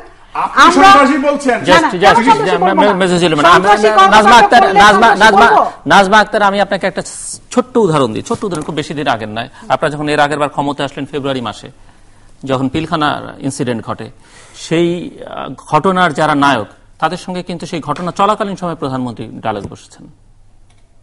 শুনেন, ডায়ালগে বসেছেন ওই সময় যে সিচুয়েশনটা তৈরি হয়েছিল, তাদের সঙ্গে সেই সময় ওটা বসে আর যাতে ম্যাসাকার না হয়, আর যেন হত্যাকাণ্ড না হয়, কিন্তু তার পরবর্তীতে দেখেন এখন সবার বিচার হয়েছে, ফাঁসির রায় হয়েছে এবং বিভিন্ন বিচার করেন। আপনাকে তো বিচার করতে কেউ না করছে না, আমরাও বলছি বিচার করেন। যারা অন্যায় করছে, যারা পেট্রোল বোমা ছুড়ছে, আপনি তাদেরকে আইনের আওতায় আনেন, বিচার করেন।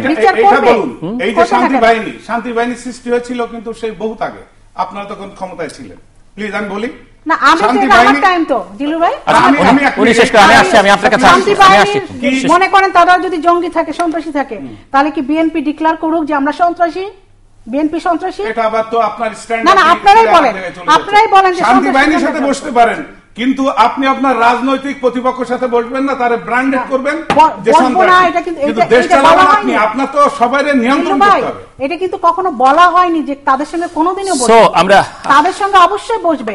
নির্বাচনের সময় তাদের সঙ্গে বসতে চেয়েছিলেন, তাদের আলাপ দেখেছেন। বেগম খালেদা জিয়া টেলিফোনে আমাদের নেত্রীর সাথে যে ভাষায় কথা বলেছেন, তারপরে উনি কিন্তু সেদিন যে মুডে, যে মনোভাব নিয়ে, যে মানে হৃদয় বিদারক একটা তার যে দৃশ্য, সেই দৃশ্যটা উনি সমব্যথী হয়ে কিন্তু করার জন্য সেখানে গিয়েছিলেন।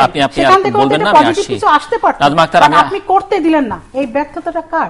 বারবার বিএনপির ব্যর্থতা কেন বাংলাদেশ আওয়ামী লীগ কাঁধে নেবে? আমি আপনার কাছে আসছি আবার। আমরা একেবারে শেষ প্রান্তে মুশফিকুর রহমান মোহন, আপনি 1 মিনিট। আমি বরঞ্চ শ্রদ্ধা ভরে একটা জিনিস জানতে চাই যে আজকে অবরোধের সংজ্ঞাটা কি। কারণ এই জন্যে যে আমি কিন্তু দেখতে পাচ্ছি অবরোধে ওই যে সমস্ত দলের লোকজন অবরোধ ডাকছেন তাদের কলকারখানাও চলছে এবং তারাও গাড়ি দিয়ে যাতায়াত করছেন।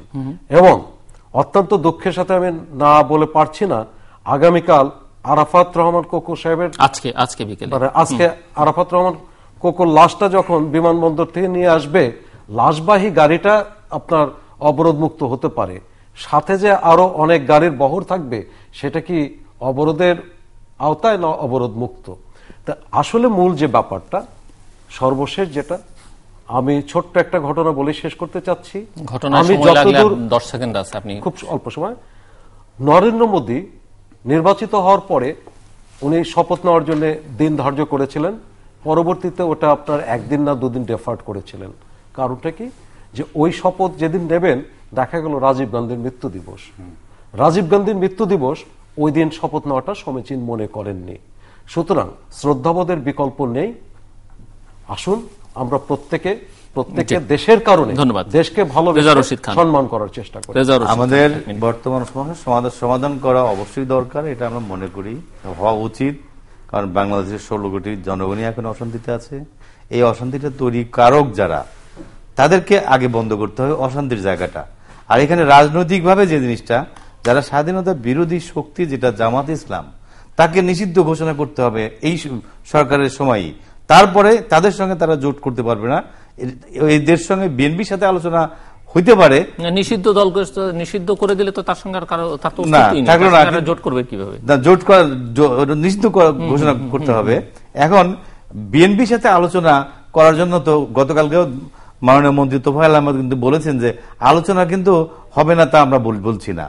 আলোচনা হবে, কিন্তু আলোচনা একদিকে মানুষ মারবে, জনগণকে জিম্মি করে রাখবে, আর আলোচনার জন্য কথা বলবে, এটার অর্থ তাহলে তো শক্তি পরীক্ষা হবে। এখানে শক্তি পরীক্ষা করতে গেলেই আমরা সেই সময় 30 লক্ষ মানুষকে হারিয়েছি। তাহলে এই যে পেট্রোল বোমা, যেটি 5 জানুয়ারির আগে ছিল 2014, গত 1 বছর তো ছিল না, যেটি মেজর জিল্লুর উল্লেখ করলেন, এই সময়টা আলোচনা কথা তো বিএনপি এই সময় করেন। যেহেতু নির্বাচনী ম্যান্ডেটটা, এই যে নির্বাচনটাকে বলা হয় অবৈধ, এটা তো অবৈধ নির্বাচন নয়। এই নির্বাচনটা তো সাংবিধানিক ভাবে গণতান্ত্রিক ভাবে স্বীকৃতপ্রাপ্ত নির্বাচন। এটা এখানে অবৈধ বলা হচ্ছে কেন? ভোটের পার্সেন্টেজ কম থাকতে পারে, সিটে আনকনটেস্টে পাস করেছে বেশি, কেন আপনি ইলেকশনে আসলেন না? আপনি ফেল করলেন তো ওই জায়গাতে। রেজা সাহেব যেটা বলছেন এটা অবৈধ না, তাহলে 1996 সালে বিএনপি যে নির্বাচনটা করেছিল সেটা কি বৈধ ছিল? তখনও আমরা প্রতিবাদ করেছি যে এটা কোন ক্রমেই গ্রহণীয় নির্বাচন হয়নি। ঠিক আজও আমি বলবো যে এই নির্বাচন মানুষের কাছে গ্রহণীয় হয়নি, ত্রুটিযুক্ত আছে। এই ব্যাধি সারাতে হলে কি করতে হবে? যারা ক্ষমতায় আছে দায়িত্ব তাদের বেশি, তারা মুরব্বী, তারা দেশ পরিচালনা করে, তাদের কাছে আশাকাঙ্ক্ষা, আমাদের আবদার থাকে। আমরা অনেক কিছু আবদার করতে পারি, আপনি কতটুকু দিতে পারবেন বসে শুনতে অসুবিধা নাই। যুদ্ধংধায়ী মনোভাব নিয়ে যদি চলেন, তাহলে কি চাচ্ছি আমরা যে ভাইয়ে ভাইয়ে কলহ আগান বাগান পাড়া মহল্লায় সব জায়গায় ছড়িয়ে যাক, এই দেশটা একটা মানুষ মৃত্যুর কারখানা পরিণত হোক? এটা কি আমরা চাচ্ছি? আমরা চাচ্ছি না। আমরা আপনার কাছে কি চাই? ঘায়েলের রাজনীতি বন্ধ করতে হবে। নরেন্দ্র মোদী ক্ষমতা আসছে, কই বিরোধী কাউরে মিথ্যা মামলা দিয়ে জেলে ঢুকিয়েছে? এই আপনার যারাই ক্ষমতা, সেই যে বিএনপি ক্ষমতার থেকে নামছে, আওয়ামী লীগ আসছে, মামলা শুরু হয়ে যাবে। আওয়ামী লীগ যাবে, বিএনপি আসবে বা অন্য কেউ আসবে, ওই মামলা শুরু হবে। এই সমস্ত খারাপ নজির থেকে বেরিয়ে এসে একমাত্র সংলাপ, শুধুমাত্র সংলাপ, শুধুমাত্র সংলাপ, সামনে খোলা, এটার জন্য আপনারা পদক্ষেপ নেন। ধন্যবাদ। জিলু ভাই, আপনি যদি সংলাপ আপনাকে চাইতেই হয়, আপনি চাচ্ছেন, এটা খুবই যৌক্তিক সংলাপ, সবার মতো আমিও চাই, কিন্তু তার আগে আপনি বিএনপিকে পরামর্শ দিবেন। বিএনপির যে সকল নেতারা, বিশেষ করে তারেক রহমান বিদেশে বসে যে উদ্ভট কথা বলেন, আমাদের জাতির জনককে কটাক্ষ করে যে কথা বলেন, সেইগুলি তাদেরকে বন্ধ করতে, অর্থাৎ আমাদেরকে খোঁচা দেওয়া, আমাদেরকে নাজেহাল করা, সেটি দুদিক থেকে হোক না, দুদিক থেকে বন্ধ হোক না, আমরা সেভাবেই বলি। কারণ তারাও তো বলেন যে আমাদেরকেও তো খোঁচা দেওয়া হয়, আমাকেও তো অসম্মান করা, আমার বাবাকে অসম্মান করা, তাদের যেটি বক্তব্য আমি সেটি বলছি। তাদের জাতির জনক আর তার বাবা কিন্তু তুলনা না হোক, মানুষ তো মানুষ হতে পারে।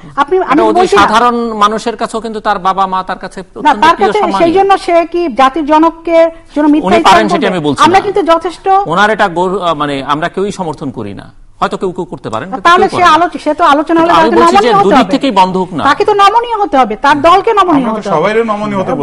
গয়েশ্বর চন্দ্র রায় যদি টেলিফোনে বোমাবাজদের কিভাবে বোমা বানাতে হবে, কোথায় অ্যাটাক করতে হবে, এই ধরনের বোমা বানিয়ে মানুষ হত্যা করে যদি বলেন যে মানুষ হত্যা করতেই থাকবো, আন্দোলন মানে চালিয়ে যাব, আপনারা আলোচনা বা আমাদের নির্বাচন না দিলে সেটা সেই নির্বাচন হবে না। অবশ্যই বিষয়টি রাজনৈতিকভাবে সমস্যার সমাধান করতে হবে, তার আগে তাদের আচরণও রাজনৈতিক হতে হবে। তাদেরকে কিন্তু এই যে 5-6 বছরে কিন্তু জিলুর ভাই তাদের প্রচুর সভা সমাবেশ তারা করেছে। ঢাকা শহরে কিছু কিছু সময় বিধিনিষেধ ছিল, সেটি কেন ছিল আপনারা জানেন। একবার হেফাজতকে কিন্তু সমাবেশ করতে দেওয়া হয়নি, তখন কিন্তু বিভিন্ন মিডিয়া এবং আমাদের এই গণ্যমান্য ব্যক্তি জিল্লু ভাইদের মতো ব্যক্তিরা বলেছিলেন যে দিলে কি হতো, সবাই তো নাগরিক, সবাই দল হিসেবে সভা সমাবেশ করার অধিকার আছে। কিন্তু হেফাজত কি করেছিল, যে করেছিল পরের দিনই তারাই বলেছে কেন সরকারের কাছে গোয়েন্দা রিপোর্ট ছিল না, কেন তাদেরকে সমাবেশ করতে দিল। আর বিএনপি যদি 5 জানুয়ারি সমাবেশ করত, বিএনপির টেস্ট কেস হিসেবে আপনারা চিটাগাং দেখেছিলেন, সমাবেশ করতে দেওয়া হয়েছিল। বিএনপি সমাবেশ করেছে 2 ঘন্টা, তার মধ্যে শিবির এসে ওখানে একটা ম্যাসাকার কাণ্ড করেছে। এবং ঢাকা শহরে ওই দিন 5 তারিখে বিএনপি একটা ম্যাসাকার কাণ্ড তার নেতৃত্বে হতো, হয়তো বিএনপির অনেকে সেটা জানতেন না, কিন্তু এর ভিতরে কিছু দুষ্কৃতিকারী, কিছু সন্ত্রাসী প্রবেশ করে একটা সবই ঠিক আছে, কিন্তু আপনারা একটু উদাহরণ না, কারণ এই টিভিতে দেখেন না, আপনারা 3 জন একসুরে কথা বলেছেন, উনি কিছু আপনাদের সমর্থন করেছেন, কিছু বিরোধিতা করেছেন, তার মধ্যে এত একটা ভালো পরিবেশ থাকার সত্ত্বেও আপনারা একটু উদার হন, উদ্যোগী হন, রাষ্ট্র ক্ষমতায় যেহেতু আছেন আপনারা। আমরা যে উদার, সেটি বড় উদাহরণ হচ্ছে আমাদের নেত্রী জননেত্রী মাননীয় প্রধানমন্ত্রী শেষ করছি, আরেকদিন শুনবো আপনাদের কথা। শনিবারের যে আপনার যে তার যে ভূমিকা, সেটা দেখেই আপনি বুঝেছেন বাংলাদেশ আওয়ামী লীগ অত্যন্ত। দর্শক, আমরা অনুষ্ঠানের শেষ প্রান্তে তৃতীয়মাত্রা সম্পর্কে আপনি লিখতে পারেন ডাকে, ইমেল, SMS এর মাধ্যমে, ইন্টারনেট, আমাদের অফিসিয়াল ওয়েবসাইট অথবা সোশ্যাল নেটওয়ার্কের যেসব পেজ রয়েছে সেই সব পেজে আপনাদের মতামত রাখতে পারেন। আর আপনাদের মতামতই আমাদের অনুষ্ঠান তৃতীয়মাত্রা আপনি দেখতে পাবেন প্রতি বৃহস্পতিবার এবং শুক্রবার বাংলাদেশ আমরা দুটোই, বুধবার দুপুর 11:30 এবং শুক্রবার দুপুর 1:05 দেখবেন। আমন্ত্রণ রইল mister Reza Rashid Khan, major Zillur Rahman, mister Mushfiqur Rahman Mohan এবং নাজমা আক্তার। অসংখ্য ধন্যবাদ আপনার 4 জনকেই। দর্শক মণ্ডলী, বাংলাদেশের রাজনীতি থেকে শিষ্টাচার নির্বাসনে গেছে অনেক আগেই, রাজনীতিটা এখনো আছে, এটি রাজনীতি কিনা সেটি নিয়েও হয়তো রাজনীতির ছাত্র যারা তারা প্রশ্ন তুলতে পারেন। কিন্তু একটি বিষয় মোটামুটি ভাবে নিশ্চিত, কোনো বিশেষ কাউকে ইঙ্গিত করে কোনো বিশেষ গোষ্ঠী, কোনো বিশেষ দল বা কতিপয় রাজনৈতিক দলকে উদ্দেশ্য করে এটি বলা নয়, সেটি হচ্ছে যে বাংলাদেশের রাজনীতিবিদদের জেদের কাছে কিন্তু বলি হচ্ছে বাংলাদেশের সাধারণ নিরীহ অসহায় মানুষ, অনেকেই যারা কোনো রাজনীতির সঙ্গেই যুক্ত নন। বাংলাদেশের অর্থনীতি বিপর্যস্ত, শিক্ষা ব্যবস্থা হুমকির মুখে এবং আইন শৃঙ্খলা পরিস্থিতি অর্থাৎ জীবনের নিরাপত্তা সেটিও প্রায় সকলেরই হুমকির মুখে। এখানে যারা কথা বললেন আমি বোধ করি প্রত্যেকেই অনুভব করেন যে ঘর থেকে বেরোবার সময় স্বাভাবিকভাবে ফিরতে পারবেন কিনা সেটি নিয়ে তারা প্রত্যেকেই কিন্তু শঙ্কিত। যারা সরকারের পক্ষে বললেন তারাও, যিনি সরকারের খানিকটা সমালোচনা করলেন তার ক্ষেত্রে সত্য, এবং যারা দেখছেন প্রত্যেকের ক্ষেত্রে সত্য। এই অবস্থা থেকে আমরা পরিত্রাণ চাই।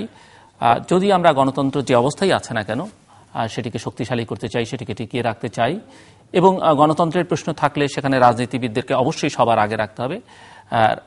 রাজনীতিবিদদের কাছে এটি প্রত্যাশা যে আপনাদের বোধোদয় হোক, আপনারা জেদটা কমান, পরমত সহিষ্ণু হন, সমঝোতার পথে হাঁটুন যদি গণতন্ত্র চান। আর গণতন্ত্র না চাইলে এই গণতন্ত্র হত্যার দায় বা অনাকাঙ্ক্ষিত যদি কিছু ঘটে তার দায় যেমন আপনাদেরকে বহন করতে হবে, ভুক্তভোগী কিন্তু সবচেয়ে বেশি আপনারাই হবেন। দর্শক, আমাদের সঙ্গে থাকবার জন্য অসংখ্য ধন্যবাদ, আপনাদের সবার জন্য শুভকামনা।